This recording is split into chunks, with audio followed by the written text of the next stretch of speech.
Selamat sejahtera murid-murid. Apa kabar semua? Sihat? Okey, hari ini kita akan masuk eksperimen jisim dan inertia. Okey. Apa itu inertia? Okey, apa itu inertia? Inertia maknanya sifat menentang perubahan. Okey. Sifat menentang perubahan yang ada pada asalnya. Kecenderungan semula jadi bagi satu objek di mana menentang perubahan. Gerakan yang dikenakan terhadapnya.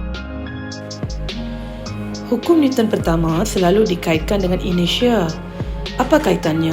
Sebab inertia dengan hukum Newton menerangkan konsep yang sama. Objek yang pegun, dia akan kekal pegun. Dan objek yang memang bergerak dengan hal laju tetap, dia akan bergerak dengan hal laju tetap. Kenapa benda ini berlaku? Sebab tiada daya luaran yang bertindak ke atasnya. Apabila daya luaran bertindak ke atasnya, maknanya inertia tidak boleh digunakan. Maknanya objek itu sudah pun berubah gerakan dia. Itu adalah syarat untuk inertia. Apabila tiada daya luaran bertindak ke atasnya, maknanya objek itu akan kekalkan dia punya sifat asalnya. Maka murid-murid, kita akan lihat satu contoh inertia di sini. Okay? So, kita lihat di sini. Objek-objek yang terdapat di atas meja. Kita tengok alas meja ni. Pasu bunga, ada pinggan dengan buah-buahan. Bila alas meja disentap dengan kuat, apa yang akan jadi? Pasu bunga dengan pinggan tu masih kekal sama di kedudukan yang sama. Sebelum disentap pun pegun, selepas disentap alas meja masih pegun juga. Sebenarnya pasu bunga dengan pinggan tu cuba kekalkan dia punya keadaan asal yang pegun. Ini menunjukkan pasu bunga dengan pinggan itu mempunyai inertia. Sebab dia masih kekalkan dia punya keadaan asal. Murid-murid, anda semua sekarang sudah pun tahu apa itu inertia. Sekarang cikgu nak ajar apakah faktor yang mempengaruhi inertia. Mesti akan satu benda yang akan mempengaruhi inertia. Apa dia? Kita akan lihat contoh dalam gambar foto 2.5 ni. Gambar foto ni menunjukkan bola bowling dan juga bola sepak. Kita tahu bola bowling ni adalah bola dengan jisim yang lebih berat dibandingkan dengan bola sepak. So bola bowling ni jisimnya lebih tinggi, lebih berat. Masuk kepada soalan, bola manakah lebih sukar digerakkan daripada keadaan pegun? Sekarang dua-dua ni pegun. Yang mana sukar, yang mana susah untuk kita tolak? Mesti bola bowling kan? Sebab bola bowling jisim dia lebih berat. So sifat asal bola bowling tu memang sekarang dah pegun. Tiba-tiba you nak gerakan, sukar nak gerakan. Sebab bola bowling jisim lebih berat mempunyai sifat asal di mana cuba kekalkan sifat asal dia. Maknanya bola bowling di sini mempunyai inertia yang lebih tinggi. Sama juga satu lagi soalan, bola manakah lebih sukar diberhentikan daripada keadaan gerakan? Katakan dua-dua sudah pun dalam satu gerakan yang menghala ke arah anda, awak nak berhentikan. Yang mana satu susah kita nak berhentikan? Murid-murid, jawapannya mesti bola bowling. Sebab bola bowling lebih berat. Dan keadaan asal dia dua-dua bola dalam gerakan, tapi susah nak berhentikan tu bola bowling. Sebab jisim bola bowling lebih berat, lebih tinggi.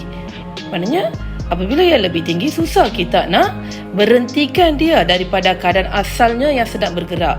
So di sini kita dapati bahawa objek yang berjisim besar seperti bola bowling ni sukar untuk gerakan dan juga diberhentikan dibandingkan dengan objek yang lebih ringan seperti bola sepak. Di sini kita dapati bahawa bola bowling yang berjisim besar mempunyai inertia yang lebih besar. Apakah hubungan antara jisim dan inertia? Mari kita jalankan eksperimen. Kita sudah pun tahu jisim mempengaruhi inertia. Kita akan buat eksperimen sekarang. Untuk maklumat anda, kita akan lihat inference, hipotesis dan tujuan adalah 3 elemen yang sangat penting dalam satu eksperimen. So inference kita untuk eksperimen hari ini ialah inertia, di mana untuk menentu ukur inertia sama ada tinggi atau rendah, kita akan gunakan tempoh ayunan. Tempoh ayunan jisim yang dilekatkan pada bilah gergaji. Di sini inference ialah Inertia satu objek di mana bergantung pada jisim. Hipotesis pula bergantung pada inference. Kita tengok semakin besar jisim satu objek, semakin besar inertia ataupun tempoh ayunan objek tersebut. Dan tujuan eksperimen di sini ialah untuk mengenal pasti hubungan antara jisim objek dengan inertia. Pemboleh ubah eksperimen di sini ada 3. Pemboleh ubah dimanipulasikan, pemboleh ubah bergerak balas dan pemboleh ubah dimalarkan. Kita tahu jisim objek yang mempengaruhi inertia. Maknanya jisim objek adalah pemboleh ubah yang dimanipulasikan dan pemboleh ubah yang bergerak balas pula adalah inertia. Inertia yang bergantung pada jisim. Inertia ni kita ukur dengan menggunakan tempoh ayunan. Dan pemboleh ubah yang dimalarkan itu adalah jarak di antara pengapit G dengan berbola plastisin. Bahan radas yang kita perlukan untuk eksperimen ini ialah plastisin jisim berlainan, pembaris meter, bilah gergaji, jam randik dan juga pengapit G. Susunan radas anda sudah pun lihat. Kita akan lihat prosedur sekarang bagaimana kita nak buat eksperimen ni. Lekatkan seketul plastisin berjisi 20 gram di hujung bilah gergaji. Lepas tu kita akan sesarkan bilah gergaji itu secara mengufuk. Dan kita akan lepaskan supaya plastisin itu mula berayun. Dan kita akan catatkan masa untuk 10 ayunan lengkap plastisin seperti yang ditunjukkan dalam jadual yang saya tunjukkan nanti. Kita akan ulang langkah 3 dan 4 dan catatkan masa bagi T2. So, eksperimen ini akan diulang dengan menggunakan jisim-jisim yang berlainan, iaitu 30 gram, 40 gram, 50 gram dan juga 60 gram. Ini adalah cara kita menjalankan eksperimen kita. Untuk setiap jisim yang berlainan. Tempoh ayunan yang menjadi penentu ukur untuk inertia dicatat bagi setiap jisim yang berlainan. Tapi satu langkah berjaga-jaga yang harus anda mengambil kira adalah sewaktu kita mengambil tempoh masa bagi 10 ayunan lengkap, murid-murid harus biarkan bilah gergaji dengan plastisin berayun seketika sebelum bacaan yang pertama diambil, sebelum jam randik ditekan buat pertama kali. Ini untuk mengelakkan ralat pertindihan masa antara masa jam randik ditekan dan masa bilah gergaji dilepaskan. Murid-murid, akhirnya kita berjaya mendapat keputusan eksperimen. Untuk setiap jisim yang berlainan, kita dapat tempoh masa yang berlainan. Daripada ni kita mendapati bahawa semakin jisim plastisin bertambah, jisim objek bertambah, tempoh ayunan pun turut bertambah.